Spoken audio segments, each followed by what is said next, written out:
아마존의 밝은 미래 두 번째는 클라우드 시장의 대장자리를 지키고 있다는 겁니다. 유통은 전통 산업이죠. 단가 싸움이 핵심이었다면 클라우드는 4차 산업이죠. 신사업이니까 선점이 중요합니다. 워낙 일찍부터 유통으로 버는 돈을 족족 클라우드의 데이터 센터에 투자를 해가지고 지금은 세계 최고의 규모의 경제를 누리고 있습니다. 아마존의 클라우드의 이름은 AWS입니다. 아마존 웹 서비스의 약자죠. 예전 영상을 보시면 제가 사용하는 모든 파일들을 이 구글의 드라이브에 올려서 사용한다고 말씀을 드렸잖아요. 그래서 컴퓨터를 새로 바꾸든 싹 밀면서 포맷을 하든 폰을 바꾸든 뭘 해도 항상 똑같이 이어서 일을 할 수 있다는 장점이 있다고 말씀을 드렸는데요. 저 같은 한 개인도 이렇게 클라우드의 장점을 크게 느끼고 있는데 기업들의 입장에서는 어떻겠어요? 기업의 입장에서 이 아마존의 클라우드에 한번 경험을 하게 되면 거의 그냥 빠져드는 거죠. 아마존이 이 클라우드에 이런 강자가 된 데는 썰이 있는데요. 인터넷 쇼핑몰이니까 가끔 사람들이 심하게 몰릴 때가 있어요. 블랙 프라이데이 이런 때요.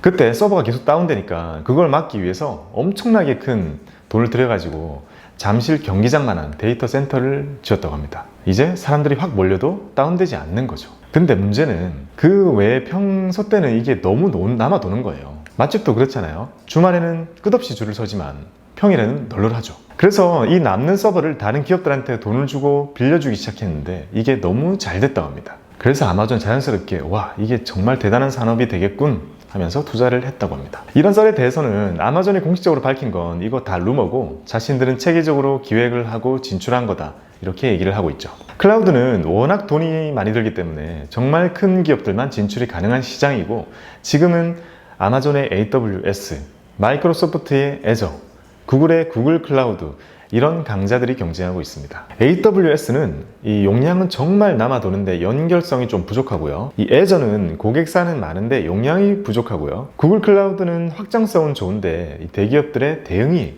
좀 약한 이런 장단점이 서로 있다고 합니다. 그래서 클라우드를 쓰는 기업들이 서로 저마다 다른 클라우드를 쓰고 있는 거죠. 아마존의 밝은 미래 세 번째는 아마존의 생태계를 만들었다는 것입니다. 우리는 언젠가부터 이 생태계라는 말을 쓰고 있고 이것이 엄청난 파워를 가진다는 것을 느끼고 살고 있습니다. 이런 자체 생태계를 가진 기업은 정말 크게 성장하는 시대죠. 애플 생태계, 구글 생태계, 마이크로소프트의 생태계, 이런 말을 합니다. 아마존도 엄청난 자체 생태계를 이미 구축한 기업입니다. 사실 우리나라 사람들이 아마존 프라임을 그렇게 많이 쓰고 있지 않아서 친근하게 느껴지지 않는 경우가 있는데요. 그렇죠. 저도 아마존 직구할 때 말고는 사실 필요성을 못 느끼거든요. 이렇게 생태계를 가지는 회사들은 자신있게 고객들에게 돈을 받으면서 멤버십 서비스를 제공하죠. 돈을 내면 더 잘 챙겨줄게, 이런 서비스를 하죠. 아마존은 아마존 프라임이라는 이 구독 서비스를 가지고 있고 여기에 가입자 수는 1억 5천만 명이라고 합니다. 북미에서만요. 멤버십 비용은 우리 돈으로 매달 15,000원, 1년치를 한 번에 결제하면 한 13만원, 14만원 정도 됩니다.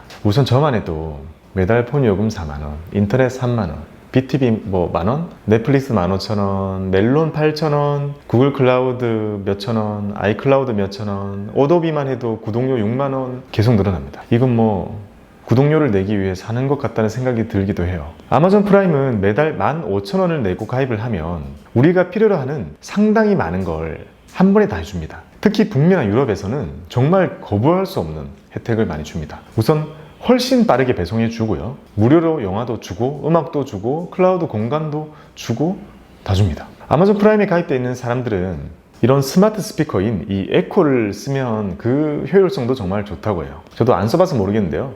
이거 하나만 있으면 막 설거지를 하다가도 오늘 뉴스 읽어줘, 작은 방에 불 꺼줘, 맨날 시키는 물 시켜줘, 라면 시켜줘, 이런 게 다 된다고 합니다. 아마존의 에코는 우리나라에서는 이렇게 애들 공부용으로 산다고 합니다. 왜냐면 이게 영어만 알아듣거든요.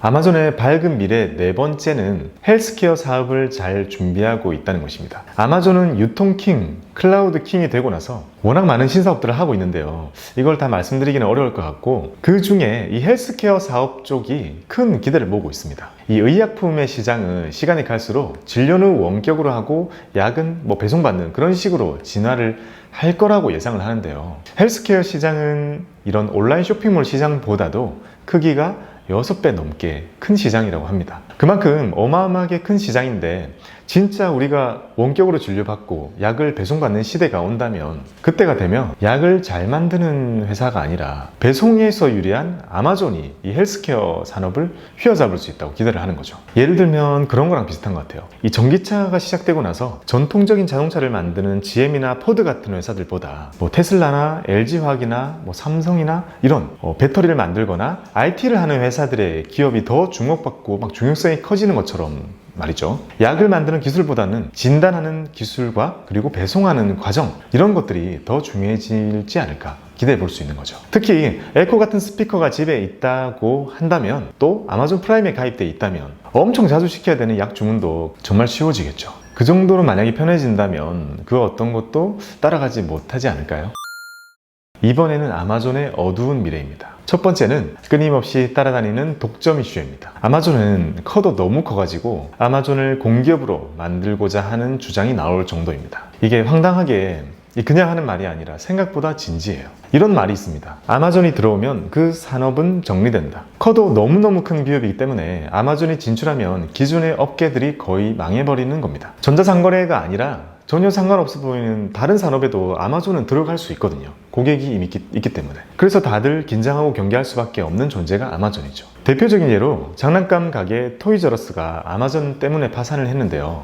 사람들이 구경은 토이저러스 가서 하고 그 자리에서 아마존으로 싸게 주문을 했기 때문이라고 합니다. 참고로 우리나라의 토이저러스는 이 사업권을 롯데가 가지고 있기 때문에 본사가 망해도 우리나라 거는 돌아갑니다. 아마존 때문에 미국의 수많은 백화점들이 망하고 있고요. 아마존이 이런 식료품 가게 홀푸드를 사면서 오프라인까지 진출을 하자 월마트가 이렇게 얘기했다고 합니다. 아마존은 정말 상도덕이 없는 기업이라고 욕을 하면서 쓰던 IT를 전부 아마존 건 빼고 마소 걸로 바꿨다고 합니다. 이런 식으로 아마존이 들어와서 경쟁사들이 다 죽어버리면 독점한다고 계속 욕먹고 경계받고 견제당하고, 근데 타기업들이 이렇게 만약 안 죽고 살아남으면 경쟁이 너무 심한 것이 아마존에게는 리스크인 거죠. 그래서 아마존은 적이 많습니다. 그래서 유통에서도 월마트랑 싸우고, 클라우드도 마소, 구글이랑 싸우고, 넷플릭스랑도 아마존 프라임 TV 그거 경쟁하고, 아마존이 만들어주는 이런 기업들 간의 이 과도한 경쟁은 우리에게는 너무 좋은 선택지와 경험들을 많이 만들어주죠.